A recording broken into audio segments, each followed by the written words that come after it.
Hey, Andy, it's so great to have you with us today and for people to get to know you a little bit better and for us to hear about what God is doing in your life during this pandemic. So, why don't you take a few minutes and just share a little bit about yourself with those that are watching? Well, my name is Andrew. I have a wonderful wife and three kids. I was born in Canada, and lived here my entire life, mostly living in small towns. And I've stuck with living in small towns. That seems to be the sweet spot for us. Been married for over 20 years, and um, I work with computers and I play with computers. It's a big part of my life. Second to the family, of course. Uh, I enjoy fiction, reading, and movies and whatnot, science fiction and various things like that. Movies and battlebots too. I'm finally getting around to building a battlebot, so that's gonna be fun. Note this Yeah. whole stay at home fun. Sometimes it lets us do new things. A little bit So of I don't even know what that is. So can you explain that to me, a non-computer guy? a couple friends of mine started this little amateur uh, BattleBot thing where you build in our case, a very small little robot, remote control robot, and you put them in a little arena and they push each other around and duke it out and stuff. So we're using 3D printers to print very small chassis for them, and we get to smash each other. So one of them's a pastor in, I believe, Gravenhurst.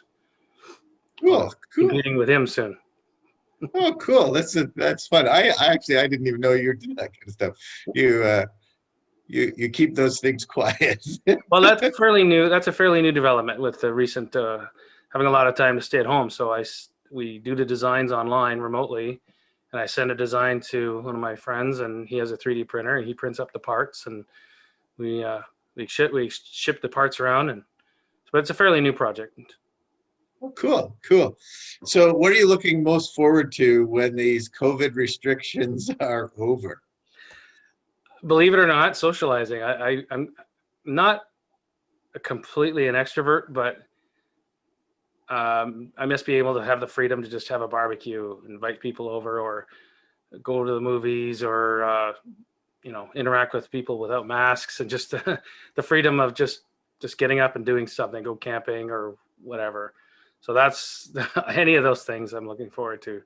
I wouldn't say it's going back to normal. It's not quite the same as it's not really normal, but uh, definitely the going back to freedoms of gathering and socializing and stuff like that. Yeah.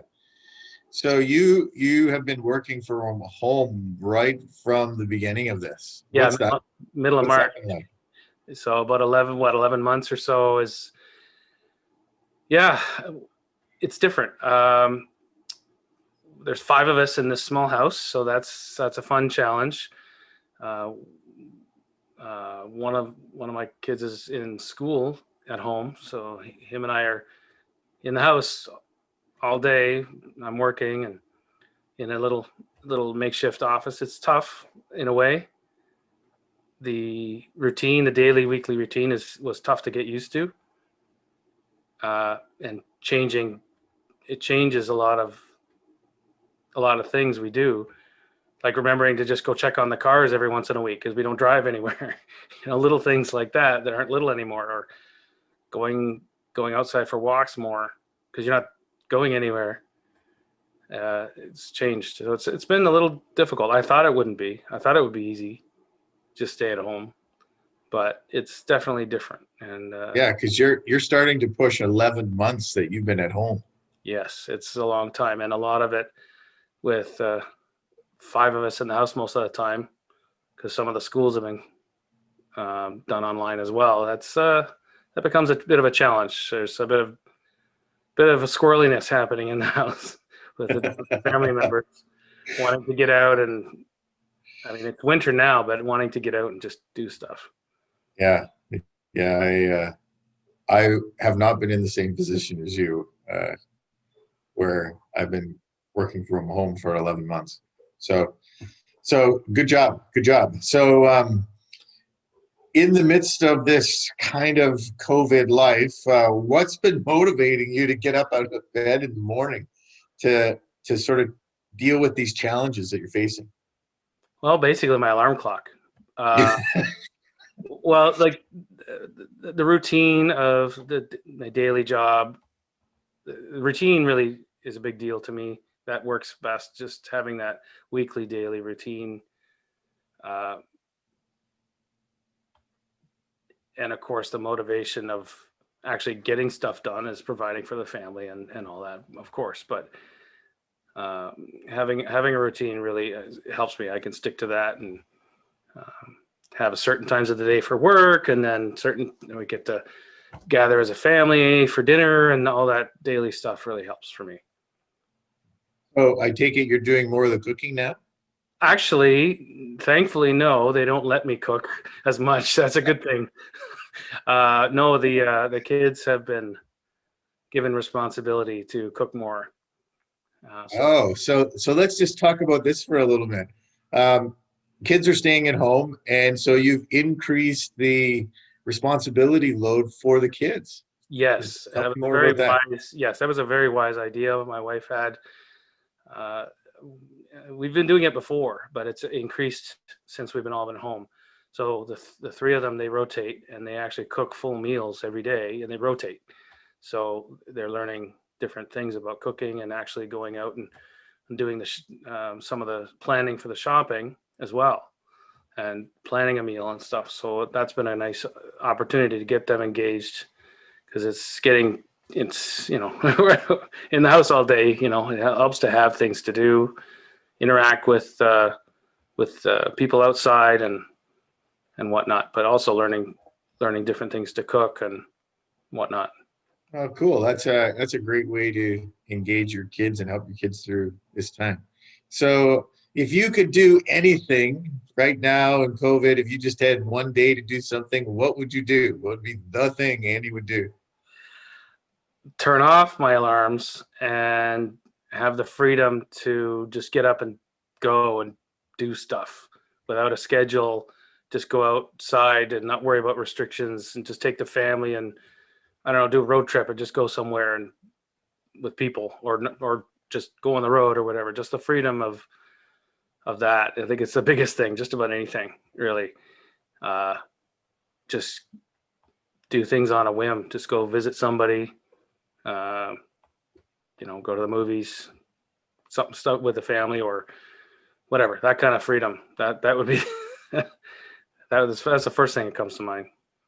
Wow, cool. So, when this is over, we can go and check out. I wouldn't mind seeing the new 007 movie. I don't know if that's something you're interested in. Yeah. I missed a lot of these big blockbuster movies. Been delayed, Yeah, so I've been missing that. So there's a lot of them coming down the pipe, but it's nice to do that and just get out and have some popcorn. It's a different kind of environment. It's a yeah, social kind of thing, and that's kind of nice. I miss that. yeah. Well, hopefully at some point we will be able to do that again. So maybe you can talk a little bit about how your faith has been sort of intersecting this season that you're in right now.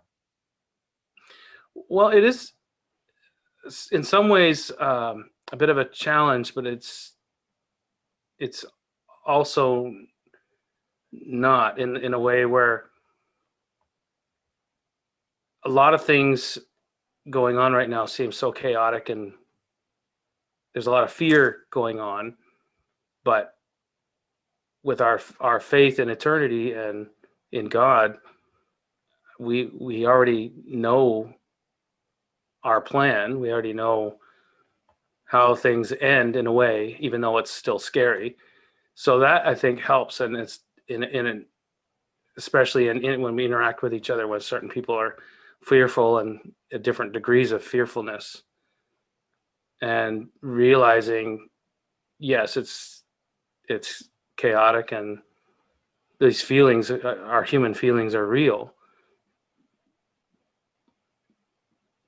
but we can have comfort in that at our eternity, basically, and whether or not worry so much about, oh, what's going to happen tomorrow, and get all freaked out, which is really easy, but at least underneath that realize it's all going to pan out the way God wants it to, right? So it helps quite a bit in that, even though it gets really scary, and sometimes when you're worried about family members or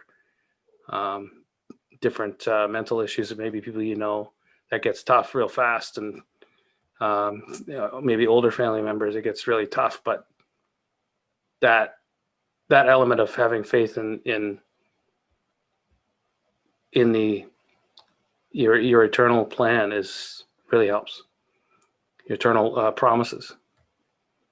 Has God been teaching you anything specific during this time? It's easy to see the people who believe